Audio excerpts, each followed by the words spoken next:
అభినందన అనే సమావేశాన్ని ఆధారం చేసుకొని భవిష్యత్ కార్యాచరణ మీద దృష్టి పెట్టాలనే ఆలోచనతో ఈ కార్యక్రమాన్ని మనం జరుపుకుంటున్నాం. మన ముందున్న కర్తవ్యం 2 తెలుగు రాష్ట్రాల్లో, మన ముందున్న కర్తవ్యం రాజకీయంగా 2 తెలుగు రాష్ట్రాల్లో, అదే సమయంలో పెన్షన్ విషయంలో తెలంగాణ 2 తెలుగు రాష్ట్రాల్లో రాజకీయంగా ముందడుగేయాల్సింది 2 తెలుగు రాష్ట్రాలు. ఇక్కడ పెన్షన్తో పాటు రాజకీయాల్లో ముందుకెళ్లాల్సింది ఇక్కడ. ఎందుకంటే అక్కడ చంద్రబాబు నాయుడు గారిని మనం ఒప్పించాం. తమ్ముడు చెప్పారు కదా, చంద్రబాబు నాయుడు గారు మన ఆంధ్రప్రదేశ్ వికలాంగుల పోరాట సమితి ఆధ్వర్యంలో జరుగుతున్న చర్చ జరుగుతున్నప్పుడు జరుగుతున్నప్పుడు 5,000 కంటే ససే మీద ₹1 పెన్షన్ ఇప్పిస్తా, బడ్జెట్ సరిపోదు అని అన్నాడు. 5,000 కంటే అంటే 3,000 ఇస్తున్నారు, 5,000 ఇస్తామని అన్న కాడ 5,000 తప్ప ఇంకొక ₹1 పెన్షన్ అంటే మీ అందరి ముందే సార్ వాళ్ళకు ఎంత పెన్షన్ పెంచినా వాళ్ళకు నువ్వు చేయాల్సిందే సార్. వికలాంగులు చేయకపోతే నువ్వు ఇంకెవరు చేస్తారు సార్, ఇంకెవరికన్నా ఆపు సార్, మా వికలాంగులకు మాత్రం 6,000 సార్ అని చెప్పి 1-4 సార్లు రిక్వెస్ట్ చేసి వందల మంది సమక్షంలో చంద్రబాబు నాయుడు గద కూడా పట్టుకొని నా వికలాంగుల పెన్షన్ పెరగడానికి అక్కడ కారణంగా మనం ముందుకు వచ్చేసాం. ఇవాళ ఇంకా ఒక కేసు, ఇంకొక విషయంలో మాత్రం 15,000 రూపాయలు నెలకు పెన్షన్ ఇచ్చే కాడికి వచ్చేసింది. ఇది కండరాల బలహీనతకు సంబంధించిన ఆ విషయంలో 15,000 రూపాయలు ఇచ్చే కాడికి అక్కడికి వచ్చింది. భారతదేశంలో ఎక్కడ లేని అవకాశాలు అక్కడ తగ్గడానికి దానిస్తుంది. కానీ ఇక్కడ పెన్షన్ పెంచుతామన్నా ఇంకా రేవంత్ రెడ్డి గారి సర్కార్ దాదాపు 18 నెలలు గడిచిపోతున్నా కూడా ఇక్కడ 4,000 పెన్షన్ ఇస్తుంది. కానీ పెంచుతామన్న పెన్షన్ ఇక్కడ ఇంకా 2,000 కలిపి 6,000 ఇవ్వట్లేదు.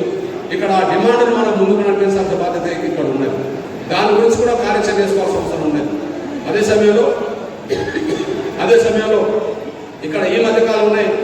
నిన్నటి వరకు సాంఘిక సంక్షేమ శాఖకు మంత్రి కేవలం రేవంత్ రెడ్డి గారి దగ్గర ఉండే, వికలాంగుల సంక్షేమ శాఖ ఎంతవరకు ఎవరు చూసిండ్రు. కానీ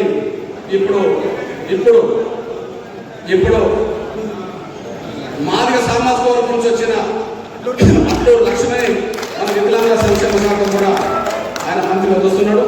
నేను మొన్న, మీరు ఎప్పుడన్నా అడగండి, మొన్న నేను ఒక్కనే పోయి ఆయన అభినందించి వచ్చా. టైంకి లేక తొందరగా టైం ఇచ్చిండు, తొందరగా పరిగెత్తుకొని పోయి ఆయన అభినందించి ఒక శాలువ కప్పి ఒక బోకే ఇచ్చి చేతిలో పెట్టిన తర్వాత నేను బయటకు వస్తే ఒక మాట చెప్పేశాను, అన్నా నువ్వు ఎస్సీ సంక్షేమ శాఖనే కాదు, ముఖ్యంగా నా వికలాంగుల సమాజానికి కూడా నువ్వు శాఖ ఉన్నది కాబట్టి వాళ్ళు బాధపడకుండా, వాళ్ళు గర్వపడే విధంగా వాళ్ళు ఎప్పుడు వచ్చినా వాళ్ళని హక్కున చేసుకోమని చెప్పి, వాళ్ళు ఎప్పుడు వచ్చినా నా వికలాంగుల సమాజాన్ని హక్కున చేసుకోమని చెప్పి నేను ఆయన చెప్పొచ్చాను.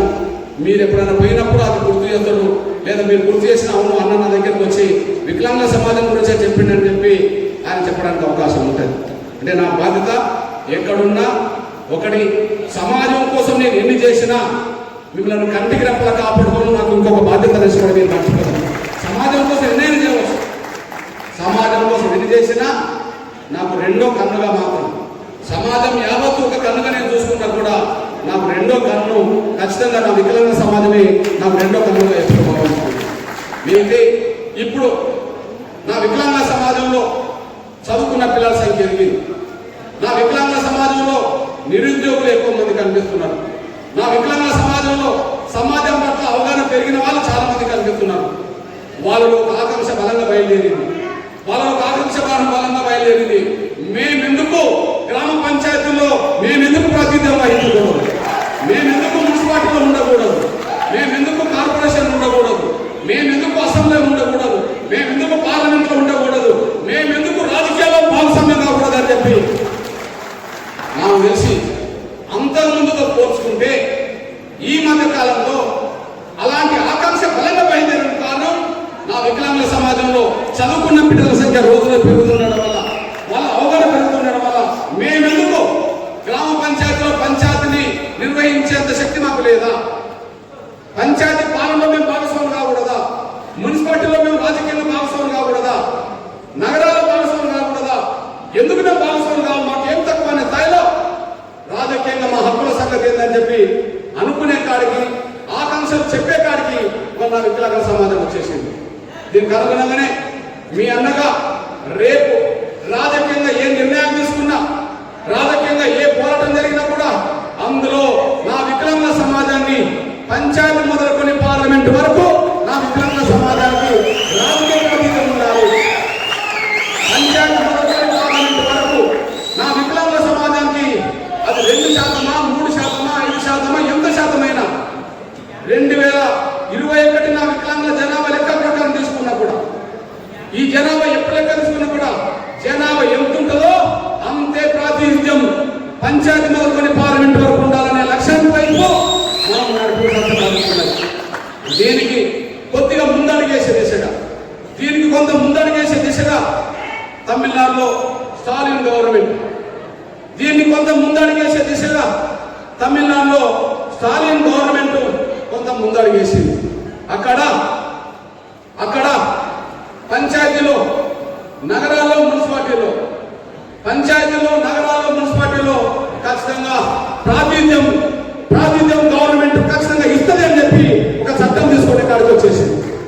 ఒక చట్టం తీసుకొచ్చింది. ఈ మధ్య కాలంలోనే ఒక చట్టం తీసుకొచ్చింది. ఇప్పుడు ఆ చట్టమే మన దగ్గరకు వస్తే ఇప్పుడు ప్రతి పంచాయతీలో ఒక మెంబర్ ఉంటే, ఒక మున్సిపాలిటీలో ఒక మెంబర్ ఉంటే, లేదా ఒక కార్పొరేషన్లో ఒక మెంబర్ ఉంటే, దానికి కారణం ఏం చెప్పిందంటే వికలాంగుల వాయిస్ వినపడాలి, వికలాంగులకు నాయకత్వం ఎదురాలని చెప్పి తీసుకొచ్చారు. అంటే వికలాంగుల పక్షాన వికలాంగులే మాట్లాడే కాడికి రావాలి, వికలాంగుల నుంచి నాయకత్వం ఎదగాలి. ఈ రెండు జరగాలంటే వాళ్ళకి ప్రాతినిధ్యం ఇవ్వాలని చెప్పి ఒక ప్రత్యేక చట్టాన్ని అక్కడ స్టాలిన్ గవర్నమెంట్ తీసుకొచ్చింది. అని కూడా మీరు మర్చిపోవాలి.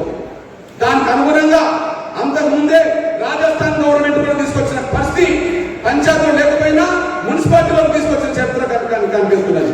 ఛత్తీస్గఢ్ లో కూడా వచ్చిన పరిస్థితి కూడా ఈ మధ్యలో కనిపిస్తున్నది. రైట్, పంచాయతీ ఏదైతే ప్రారంభమైనట్టే కదా, ఎక్కడో ప్రారంభం కదా మనకు పెరిగేది. అంటే ఛత్తీస్గఢ్ లో పంచాయతీలో ఇస్తున్నారు, రాజస్థాన్ లో మున్సిపాలిటీలో ఇస్తున్నారు, అదే సమయంలో తమిళనాడులో పంచాయతీలోను, నగరాల్లోను, మున్సిపాలిటీలోను అక్కడ మొదలైన చట్టాలు వచ్చినాయి. ఆ చట్టాల డిమాండ్నే ఇక్కడ అటు చంద్రబాబు గారి ముందు, ఇక్కడ రేవంత్ రెడ్డి గారి ముందు పెడతామని కూడా మీరు మర్చిపోతారు. మీకు నిజంగా వికలాంగ సమాజం మీద గౌరవం ఉంటే, వికలాంగ సమాజం మీద గౌరవం ఉంటే ఖచ్చితంగా పంచాయతీలో ప్రాతినిధ్యం ఉండే విధంగా, మున్సిపాలిటీలో ప్రాతినిధ్యం ఉండే విధంగా, నగరాల్లో ప్రాతినిధ్యం ఉండే, కార్పొరేషన్ ప్రాతినిధ్యం ఉండే విధంగా స్టాలిన్ ప్రభుత్వం ఏ నిర్ణయం తీసుకున్నదో ఆ స్టాలిన్ ప్రభుత్వం తీసుకున్న నిర్ణయమే మీరు ఎందుకు తీసుకోవాలని చెప్పి గట్టిగా అడిగే రోజు రావాల్సిందని నేను విజ్ఞప్తి చేస్తున్నా. ఆ విషయంలో ఆంధ్రప్రదేశ్ లో ప్రత్యేక ఎగ్జిక్యూటివ్ జరుపుకొని అక్కడ చంద్రబాబు నాయుడు గారిని చీఫ్ సెక్రటరీని కూడా త్వరలోనే కద్దామని మర్చిపోతాను. ఇక్కడికి వచ్చినప్పటికీ అత్యవసరంగా 3-4 రోజుల్లో ముఖ్యులతో మనం సమావేశం ఏర్పాటు చేసుకుని VHS తో పాటు నా వికలాంగ సంఘాలన్నింటిని కూడా కట్టుకొని ఒక 3-4 రోజుల్లో 23-26 తేదీ లోపే, ఒక వారం రోజుల లోపే ఇక్కడ మనందరం కలిసి కూడా కట్టుకొని ఇక్కడ పెన్షన్ వెంటనే పెరగాలి, పంచాయతీలో మా స్థానం దక్కాలని చెప్పి. ఎందుకంటే రేపో మాపో ఇక్కడ ఎన్నికల నోటిఫికేషన్ కూడా రాబోతుంది. ఎన్నికల నోటిఫికేషన్ రాకముందే స్టాలిన్ గవర్నమెంట్ తీసుకున్న నిర్ణయాన్ని మీరు ఎందుకు తీసుకోవాలని చెప్పి ముందుగా బ్రీఫ్ చేయడానికి నేను లక్ష్మణ్ మన వికలాంగుల సంక్షేమ శాఖ చూస్తున్నాడు కాబట్టి మాదిగా అయినా మీ అందరిని తీసుకెళ్ళి ఖచ్చితంగా పెన్షన్ విషయంలోనూ, అదే సమయంలో పంచాయతీలో ఖచ్చితంగా మన రిజర్వేషన్ స్థానం విషయంలోనూ ముందు డిస్కస్ చేసి అందరమే అవసరం అనుకుంటే రేవంత్ రెడ్డి గారిని కూడా టైం తీసుకొని అక్కడ ముందడుగేద్దామని మీరు మర్చిపోతారు. ఏది ఏమైనా ఇంకా నా వికలాంగ సమాజానికి 2 తెలుగు రాష్ట్రాల్లో ఇంకా ఏ హక్కుల గురించి మనం ఆలోచించాలో, ఇంకా ఏమి సాధించాలో, ఏది పెండింగ్ ఉన్నాయో వాటన్నింటినీ దృష్టి పెట్టి భవిష్యత్తులో ముందుకు సాగుదామనేసి కూడా మర్చిపోదని సగం కోరుకుంటూ రాబోయే రోజుల్లో ఈ ఐక్యతని, ఈ చైతన్యాన్ని మరింత పెంచుకొని ఈ దేశంలో ఎక్కడ లేని హక్కుల పోరాటాన్ని మరొకసారి తెలుగు రాష్ట్రాలని బలంగా నడిపే దిశగా మనం ముందుకు సాగుదాం.